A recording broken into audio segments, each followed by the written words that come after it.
आज के इस अजीमुशान इंतखाबी जलसियाम के सदर यहाँ पर मौजूद अव्वलीन शहरी हमारे सरपरस्त आला अली जनाब शेख रशीद साहब, एमएलए आसिफ शेख रशीद साहब,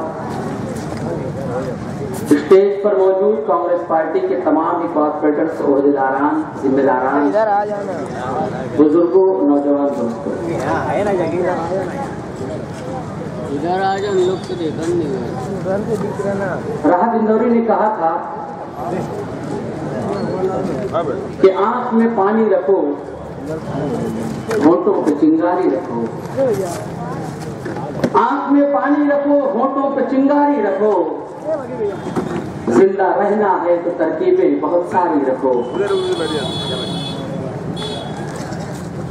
मुल्क के हालात क्या थे, क्या है, क्या से क्या बना दिया गया मुल्क को। आज हमारे लिए उस मुल्क की जमीन को तंग करने की साजिशें हो रही हैं, जिस मुल्क के अंदर हमने 800 साल तक हुकूमत की। पुरानी उड़ान, जिन जमीनों के कबाले थे मेरे पुरखों के नाम, उन जमीनों पर मेरे जीने के लाले पड़ गए। किससे कहें, जुल्म हो रहा है, किसी को मार दिया जा रहा है, किसी की अस्मत को तार तार कर दिया जा रहा है। कानून की, अदल इंसाफ की, रवादारी और मसावात नाम की कोई चीज इस मुल्क के अंदर बाकी नहीं बची। आज किसी चीज का बदला लेने का मौका हमें फराहम हुआ है। ये जमहूरियत है जिसमें दायरा मुकम्मल होकर वक्त आता है हिसाब लेने का 5 साल का। हमारे साथ जो कुछ हुआ, जो कुछ किया गया, जो कुछ करने की प्लानिंग है, इन तमाम चीजों को अपने सामने रखने की जरूरत है।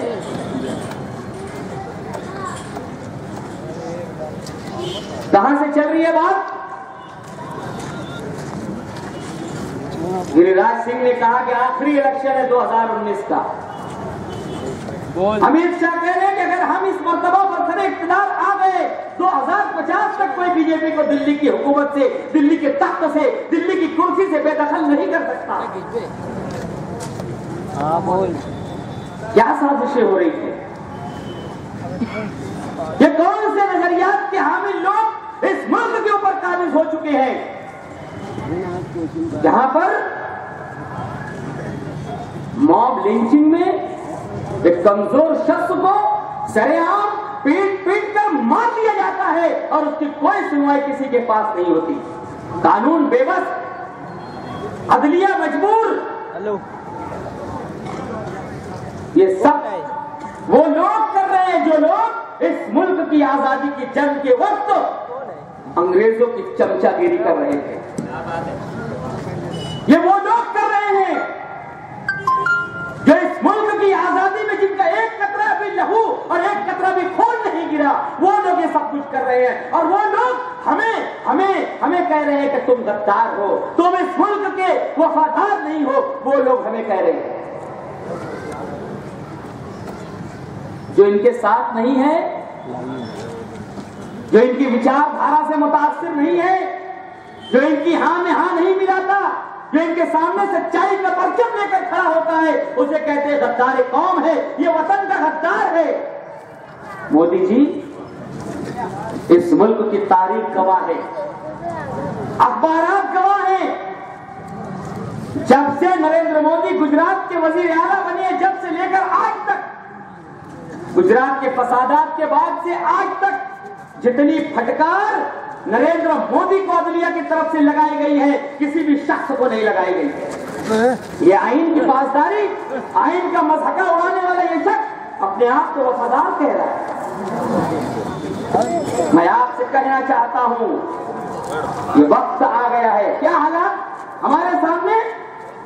शायर ने कहा है कि दूर तक छाए थे बादल और कहीं साया न था, इस तरह बरसात का मौसम कभी आया न था। खूब रोए चुप में घर की चार दीवारी में हम, हाल दिल कहने के काबिल कोई हमसाया न था। किसके पास जाए, किससे फरियाद करें, किससे गुहार लगाएं? अभी चंद दिन पहले की बात है, आसाम में क्या हुआ? शौकत अली, एक 65 साल के बुजुर्ग जो बाजार में छोटी मोटी सी होटल लगाकर लोगों को खाना खिलाने का फरीदा अंजाम देते थे, अपने पेट की आग बुझाने के लिए, अपने बच्चों का पेट भरने के लिए, 2 वक्त की रोटी के इंतजाम के लिए आसाम के एक बाजार में छोटी सी दुकान लगाते थे। फीस के नाम पर उनको चौराहे पर पीटा गया, कीचड़ में लुटा लुटा कर मारा गया। सोशल मीडिया पर उनकी रहम तरफ निगाहें, और वो तस्वीर आज भी आपके सामने होगी कि किस तरीके से वो लोगों से रहम की भीख मांग रहे हैं, कीचड़ के अंदर बैठ कर लगभग। सब एक है, मालूम नहीं झूठ है या सच। ये सच है कि कानून में लिखा तो यही था। कानून ने हमें अधिकार दिया अपने मिल्ल तशद्दुद के साथ जिंदा रहने का इस मुल्क के अंदर, और हमारी शरीयत पर में मुदाखलत की साजिशें हो रही हैं।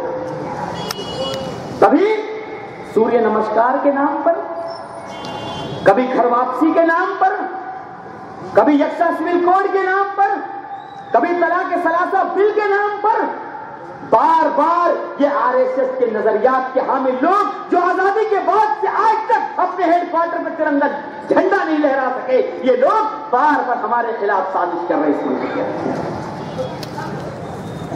ये चुनाव जो आया है, ये वक्त है, समझ जाने का वक्त है मुसलमानों दोस्तों, ये समझ जाने का वक्त है। आपसे नजीब की मां गुहार लगाए हुए है, उसके आंख के आंसू फरियाद रसा है। आपसे हाफिज नजीब की रूह फरियाद कर रही है। आपसे हमारी मासूम बच्ची आसपा की चीखें आपसे अपील कर रही है कि आप अब भी मौका है, संभल जाओ। क्या हुआ कश्मीर में कठुआ में? एक मासूम 8 साल की खाना बदोश बच्ची को मंदिर के अंदर 4 दिन तक अस्मत दरी करने के बाद कत्ल कर दिया जाता है। और कौन लोग हैं उसके मुलजिम? वही विचारधारा के लोग, वही नाथूराम गोडसे को गांधी जी से ज्यादा अच्छा बताने वाले, वही जो गांधी जी के नजरियात से अदम इत्तेफाक रखते हैं। और तो और 8 मुलजिमीन में से 4 पुलिस वाले भी हैं। एक सब इंस्पेक्टर है, एक हेड कांस्टेबल है, 2 कांस्टेबल हैं। 8 मुलजिमीन में से 4 पुलिस वाले भी हैं। इनको जिम्मेदारी दी गई हमारी हिफाजत करने का, जिनको काम दिया गया हमारी हिफाजत करने की, जिनको रोजी रोटी दी गई है इस मुल्क की तरफ से, वही एक मासूम बच्ची की आसमत से खिलवाड़ करते हुए उसको कत्ल करने के मुर्तकिब, और हमें गद्दार कह रहे हैं। कह रहे हैं कि हम जब से आए हैं, मोदी जी का एक बयान आया है 12 अप्रैल को अहमदनगर में, उन्होंने कहा कि पूरी दुनिया के अंदर ये 4-5 साल जो मेरा दौर हुकूमत है, पूरी दुनिया के अंदर मशहूर एक मजबूत वजीर आजम के तौर पर मुझे कबूल किया गया है। मोदी जी, जितने मजाक आपकी उड़ाई गई है आजादी के बाद से आज तक किसी वजीर आजम को उतना मजाक नहीं बनाया गया। जितना झूठ आपने बोला है, किसी वजीर आजम ने इतना झूठ नहीं बोला होगा। आप कह रहे हो कि मैं चौकीदार हूं, पहले आए कहने लगे मैं चाय का कप धोता था, मुझको ओढ़ दो, मैं चाय बेचता था, मुझको ओढ़ दो। अब कह रहे मैं चौकीदार हूं, मुझको ओढ़ दो। ये चौकीदार हैं जिनके सामने हजारों करोड़ रुपया लेकर लोग भाग गए इस मुल्क को छोड़कर। ये चौकीदार है, शर्म आनी चाहिए। मेक इन इंडिया, हिंदुस्तान को मैंने तरक्की के रास्ते पर डाला है, ये मोदी जी कह रहे हैं। मोदी जी, सरदार पटेल की मूर्ति चीन से बन के आ रही है आपके दौर काल में, बुलेट ट्रेन जापान से आ रही है, राफेल फ्रांस से आ रहा है, और आप क्या कर रहे हो पता है? हमारे नौजवानों को पकोड़े बेचने की सलाह दे रहे हो, आप कटर की गैस से चाय बनाने की सलाह दे रहे हो और बेवकूफाना हरकतें कर रहे हो अपनी तकरीर में। क्या कह रहे हैं? मुझे ये पसंद है, अहमदनगर के लोगों को जाकर उन्होंने कहा मेरा बहुत गहरा ताल्लुक है अहमदनगर से। झूठे। जापान गए तो बोले मुझे जापान से बहुत मोहब्बत है। जब मैं छोटा था तो मेरे पिताजी कहते थे कि नरेंद्र बेटा जापान ला। बचपन से मेरा ताल्लुक जापान से है। बरेली गए तो बोलने लगे बरेली मुझे बहुत पसंद है। क्यों पसंद है? बोले झुमका यही गिरा था। ये वजीर आजम है हमारा बेवकूफ। मुद्दों की भी बात नहीं कर रहे हैं। 2 करोड़ नौकरियां देने का वादा किया था इस गवर्नमेंट ने, इस सरकार ने। 200 लोगों को भी इन्होंने नौकरी दी होगी तो बताएं। यहां तक के बेरोजगारी की शरह का जो ब्यौरा हुकूमत की तरफ से पेश किया जाता था उसके अंदर भी खुर्द मुर्द कर रहे हैं। रिजर्व बैंक का 28,000 करोड़ रुपया खा गए। राफेल डील में 30,000 करोड़ रुपए का घोटाला कर दिया। नोटबंदी में इस दुनिया का, इस मुल्क की तारीख का सबसे बड़ा घोटाला कर दिया और अभी भी चौकीदार बनेंगे। ये तमाम चीजें उस मुल्क के अंदर हो रही हैं जहां की गंगा जमनी तहजीब पूरी दुनिया के अंदर मशहूर थी। वहां पर ये लोगों को नफरत की सियासत करके, लोगों को खानों में बांट के ये दिल्ली की कुर्सी तक, दिल्ली के तख्त तक पहुंचना चाहते हैं। मुसलमानों, मैं आप लोगों से कहना चाहता हूं कि किसी भी तरीके से इनको इनके नापाक अज़ाइम में कामयाब मत होने दीजिए। 29 अप्रैल को पंजा निशानी का बटन दबाकर राहुल जी को वजीर आजम बनाने का रास्ता हमवार कीजिए और इस चोर चौकीदार को घर का रास्ता बताइए, वरना हमारे मुल्क की गंगा जमनी तहजीब का खुदा ही हाफिज है। मैं आप लोगों से कह रहा हूं कि मुल्क की सबसे बड़ी उम्मीद आप हो जो मेरे सामने बैठे हुए हो। जरा भी लापरवाही हमारे लिए नुकसानदेह साबित होगी, हमारे लिए सब में कातिल साबित होगी। उस दिन 29 अप्रैल का जरा सा भी लापरवाह होना। 80% से ज्यादा वोट होना चाहिए मालेगांव में। हमारी सीट इंशाअल्लाह निकलेगी और दिल्ली के तख्त पर कांग्रेस की दोबारा हुकूमत आएगी और आरएसएस पंजाब के लोग इंशाअल्लाह इनका घर का रास्ता हमें बताएंगे। खुदा हाफिज। अस्सलाम वालेकुम। इलेक्शनी जलसे आम के सदर मोहतरम मकबूल हुसैन अशरफी साहब मंच पे तशरीफ फरमा, शेख रशीद साहब, कांग्रेस पार्टी के सभी ओहदेदारान, सभी कारपोरेटर्स, साबिक कारपोरेटर और इस जलसेगाह के अंदर तशरीफ फरमा सभी हमारे नौजवान साथी, बुजुर्ग हजरात और जहां तक मेरी आवाज जा रही है ऐसी मेरी मां और बहनें, 29 अप्रैल को हमारे धुलिया लोकसभा का इलेक्शन होने जा रहा है।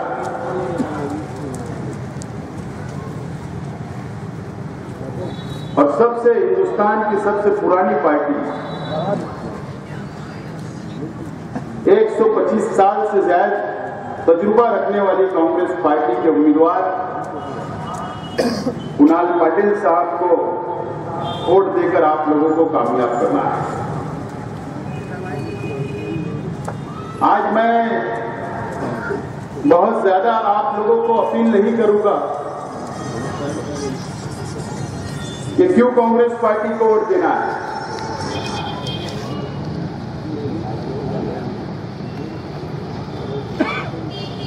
अगर आज हम इस मंच के ऊपर है,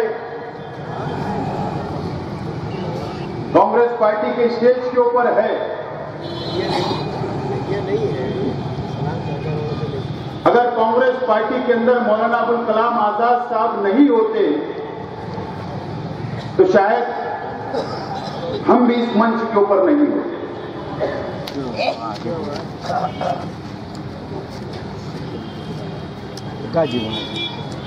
मैं 8 दिन 10 दिन से ये बात मुसलसल सुन रहा हूं कि कांग्रेस पार्टी हिंदुस्तान की सबसे ज्यादा फिरका परस्त पार्टी है।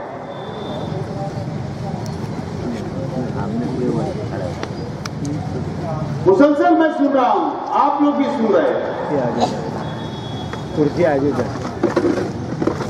और आगे ताज्जुब होता है कि उस कांग्रेस पार्टी को हिंदुस्तान की सबसे फिरका परस्त पार्टी बोला जा रहा है। मैं आज और हमारे शहर के नौजवानों का जहन खराब करने का काम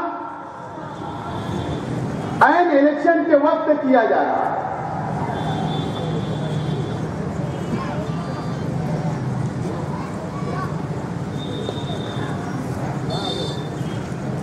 मैंने पहले ही कहा कि अगर मौलाना अबुल कलाम आजाद साहब कांग्रेस पार्टी में नहीं होते तो शायद हम भी इस स्टेज के ऊपर कांग्रेस में नहीं बैठते। हिंदुस्तान की सबसे ज्यादा फिरका परस्त पार्टी कांग्रेस पार्टी कैसे हो सकती है?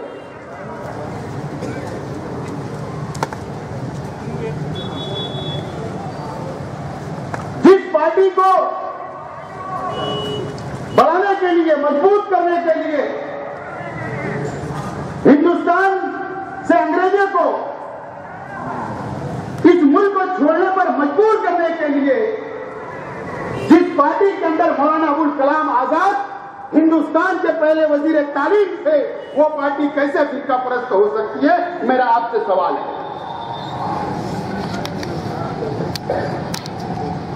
जिस पार्टी के अंदर डॉक्टर जाकिर हुसैन रहे, वो पार्टी कैसे फिरका परस्त हो सकती है?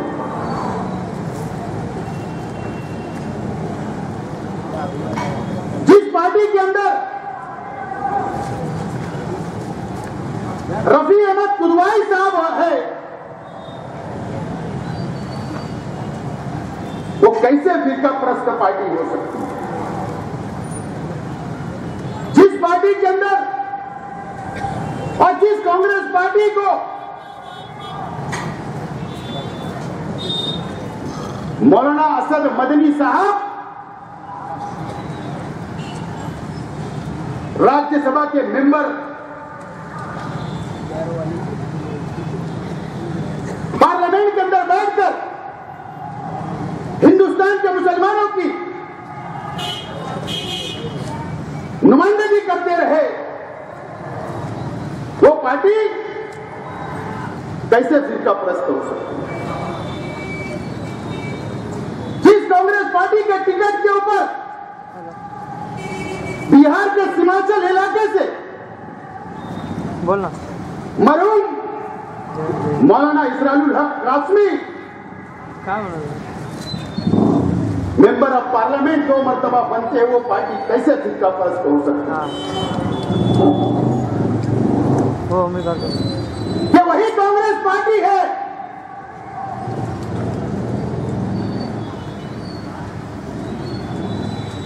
हामिद अंसारी साहब को उपराष्ट्रपति नायब सदर जमहूरिया बनाती है 2 मर्तबा 10 साल के लिए, वो कांग्रेस पार्टी कैसे फिरका परस्त हो सकती है?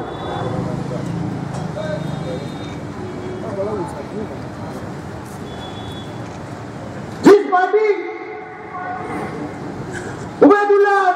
उबैदुल्लाह आजमी खान को कांग्रेस पार्टी राज्यसभा के अंदर लेती है, वो पार्टी कैसे फिरका परस्त हो सकती है?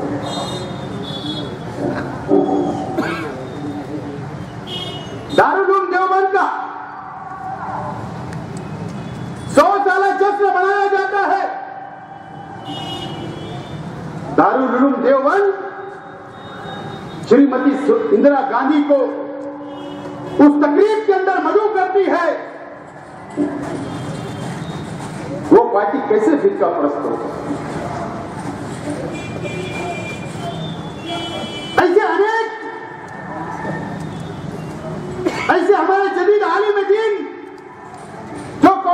पार्टी के साथ रहकर मुसलमानों की खिदमत अंजाम दी, इस हिंदुस्तान के मुसलमानों की खिदमत की, वो पार्टी कैसे फिरका परस्त हो सकती है? क्या हमारे वो लीडरान, जिन लोगों का मैंने यहां पर नाम लिया,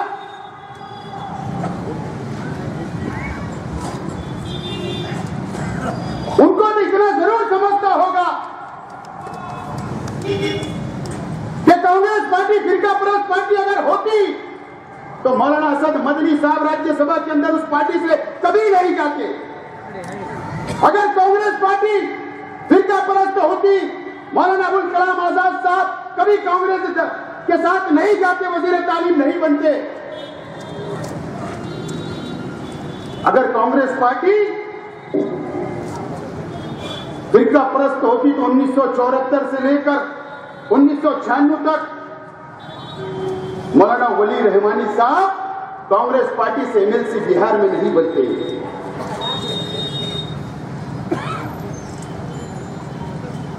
अगर कांग्रेस पार्टी फिरका परस्त होती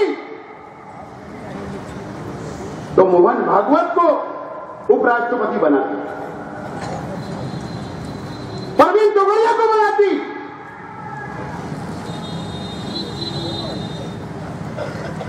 गिरिराज किशोर को बनाती,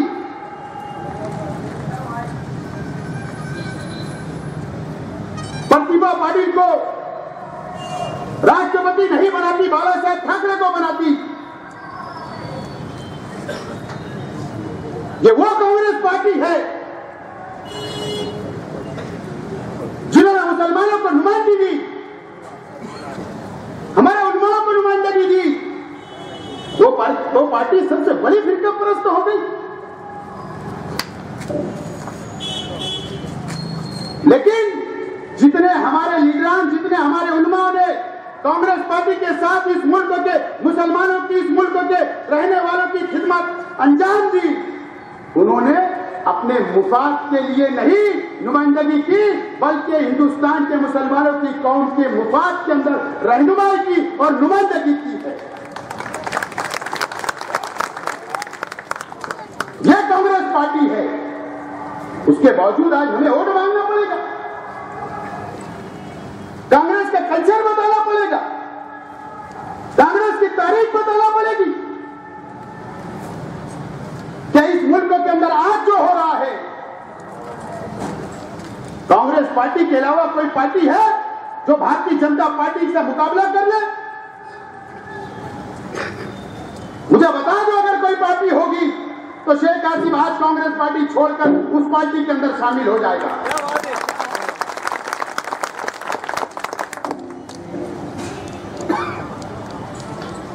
राहुल जी गांधी की कितनी मजाक उड़ाई गई, लेकिन वो शख्स अपनी आंखों से अपने बाप की बम से उड़ता हुआ देखकर अपनी दादी को कुर्बान होते देखा, उसके बावजूद भी यह आरएसएस की हुकूमत, यह विश्व हिंदू परिषद की हुकूमत, बीजेपी फिरका परस्त तंजीमों से लड़ता रहा। और आज हमें जब नजर आ रहा है कि बीजेपी हार रही है, तो आज हम कैसे बोल सकते हैं कि कांग्रेस पार्टी फिरका परस्त पार्टी है?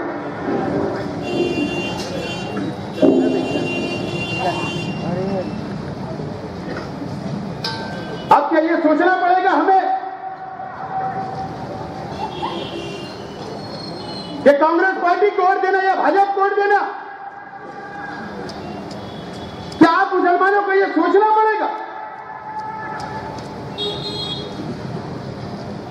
मेरा तो यह मानना है कि अगर इस मुल्क के अंदर नरेंद्र मोदी को हटाना है,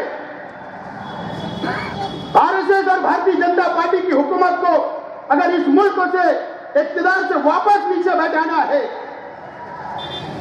तो ये कांग्रेस पार्टी की जरूरत नहीं है।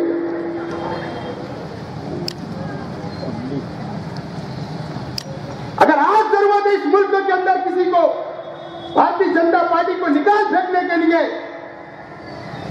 तो मुसलमानों को जरूरत है।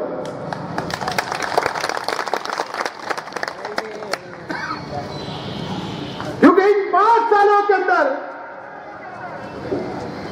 जो हालात अगर किसी के ऊपर आए, इस कौम के ऊपर आए, तो मुसलमानों के ऊपर आए। और यही वजह है कि जमीयतुल उलमा के सदर, हमारे बुजुर्गों, हमारे रहनुमा मौलाना अरशद मदनी साहब ने बिल्कुल साफ तौर पर कहा, अगर भारतीय जनता पार्टी को कोई हरा सकता है तो मुसलमानों ने उसको वोट देना चाहिए। इसलिए कहा, उनको समझता है कि क्यों जरूरी है नरेंद्र मोदी को हटाना, भाजपा को दूर रखना और सेकुलर ताकत को मजबूत करना। उनको समझता है, पूरे हिंदुस्तान के अंदर घूमते हैं, देहातों में जाते हैं, आरएसएस से और बीजेपी से मुकाबला करते हैं। उनको समझता, इसलिए उन्होंने कहा और अपील की। आज हमारे उम्मीदवार यहां नहीं आ पाए,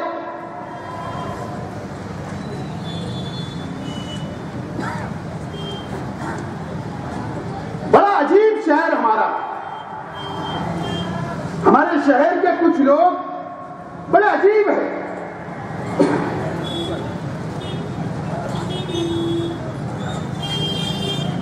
पिछला पार्लियामेंट का चुनाव हुआ, उस वक्त भी शेख आसिफ बहुत फिरका परस्तों के खिलाफ बोलता है, उसको रोको, उसको रोको, वोट खराब हो जाएगी, बोलने से उसको रोको। मुझे लग रहा है कि आज भी इस तरीके की हरकत की जा रही है।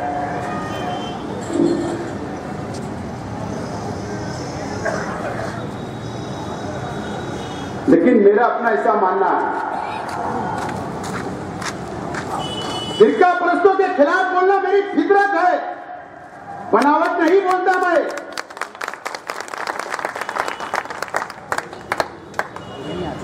अगर फिरका परस्त तंजीमें माप लिंचिंग के नाम पर मुसलमानों को अगर कत्ल करेगी, मारेगी, तो मैं जरूर बोलूंगा। हमारा हक, अगर मुसलमानों को दिया हुआ रिजर्वेशन अगर हमारा हक छीनेगी, तो जरूर भाजपा के खिलाफ बोलूंगा। अगर कोई अजान के ऊपर पाबंदी की बात करेगा, तो जरूर बोलूंगा मैं। अगर कोई जमीयतुल उलमा के ऊपर पाबंदी की बात करेगा, तो जरूर मैं बोलूंगा। अगर कोई मुसलमानों को तकलीफ देने के फसाद के नाम पर लूट मार करेगा, तो जरूर मैं बोलूंगा। अगर काला कानून गौवंश लाएंगे, पहले दिन जो आज तक बोलते रहा और आइंदा भी बोलते रहोगे सरकार के खिलाफ।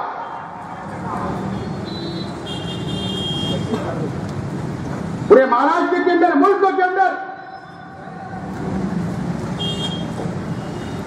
कहीं भी, कोई भी कोने के अंदर, मुल्कों के कोई भी जिहाद के अंदर अगर मुसलमानों को कोई तकलीफ देगी फिरका परस्त तंजीम, तो जरूर मैं बोलूंगा। लेकिन अगर कोई ये सोचता होगा कि सिर्फ इलेक्शन के स्टेज के ऊपर मैं बोलता हूं और मैंने बोलना बंद कर देना चाहिए, तो शेख आसिफ राजकारण छोड़ेगा जब ये चीज बंद करेगा।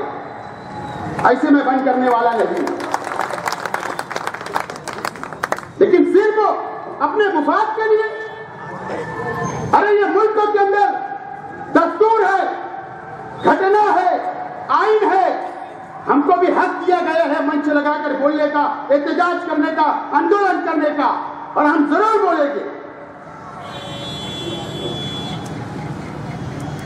अगर हमने बोलना बंद कर दी, तो और नंगा नाच होगा। और हमारा तो ऐसा नहीं है कि पुलिस से डर जाना, पब्लिक को छोड़कर भाग जाना, हमारा तो ऐसा नहीं। और जरूर बोलूंगा जब जब वक्त रहेगा, जब जब मुसीबत आएगी जरूर बोला जाएगा।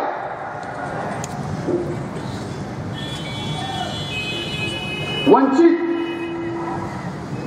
आज विड्रॉल का टाइम खत्म हो गया। वंचित के नाम पर इस शहर के अंदर इलेक्शन लड़ा जा रहा है और मैं ये मानता हूं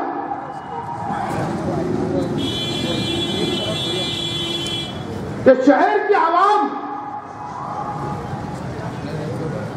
चाहे वो पावरलूम मजदूर हो, सेठ हो, पढ़ा लिखा हो, कम पढ़ा लिखा हो, मां बहन हो, एक एक बच्चा हो, वो सब देख रहा है ये शहर की सियासत और समझ रहा है।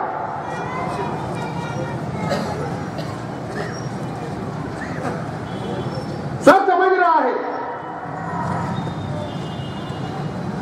वंचित आघाड़ी का उम्मीदवार तो सिर्फ मोहरा है, चाल तो किसी और ने चली है। ये शहर देख रहा है, हमें बोलने की जरूरत नहीं।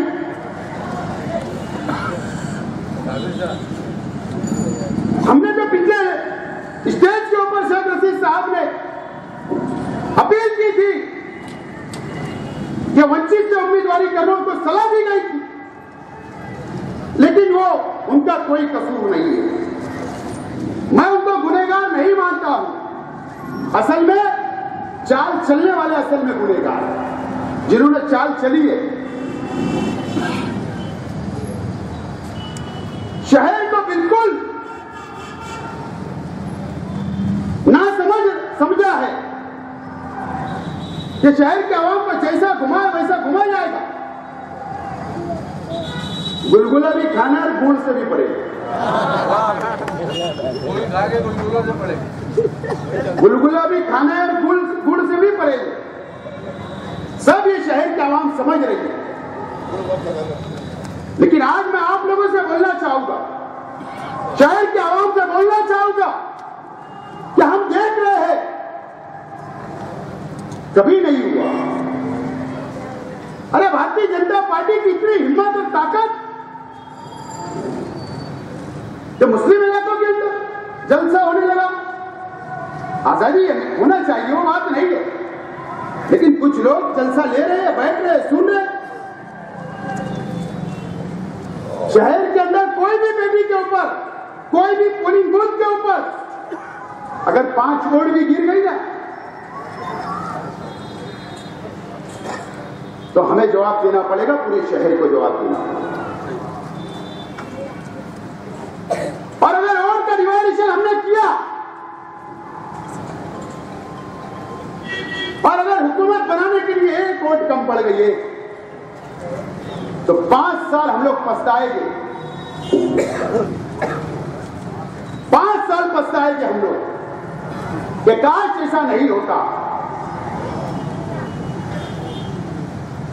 लेकिन आज हमें बहुत समझदारी का सबूत देना है और सब लोगों को एक होकर, यह इलेक्शन कोई कारपोरेशन का इलेक्शन नहीं है, यह इलेक्शन कोई असेंबली का इलेक्शन नहीं है। यहां तो पेड़ में पत्थर बांध कर भी हमको लड़ना पड़ेगा। वर्करों को तो अपनी कुर्बानी देकर भी लड़ना पड़ेगा, क्योंकि यह इलेक्शन कांग्रेस पार्टी और बीजेपी के बीच में नहीं होने जा रहा है, बल्कि इस हिंदुस्तान का आईन, एक ये हिंदुस्तान का दस्तूर हमारी अपनी घटना बचाने के लिए माइनॉरिटी को, अल्पसंख्यक को कैसे तहफूज मिले, ये नंगानाज बना फिरका प्रस्तों का, हमारी शरीयत के अंदर मुदाखलत ना हो, ये इलेक्शन इसका। मैं आपसे अपील करता हूं कि आप लोग, शहर के आवाम, 29 तारीख को हमको अपने घरों से निकलना पड़ेगा, कुर्बानी देना होगी और कांग्रेस के उम्मीदवार को चुनकर देना होगा। और अगर कांग्रेस पार्टी के अंदर अगर कोई कमजोरी है, कोई मसला है, सरकार आने के बाद कि हमारे ये मसाइल हल होना चाहिए, हमारे तहफ़्फ़ुज़ के लिए कानून बनना चाहिए, आरक्षण मिलना चाहिए, गौ वंश का कायदा खत्म होना चाहिए, हमको अपना हक मिलना चाहिए।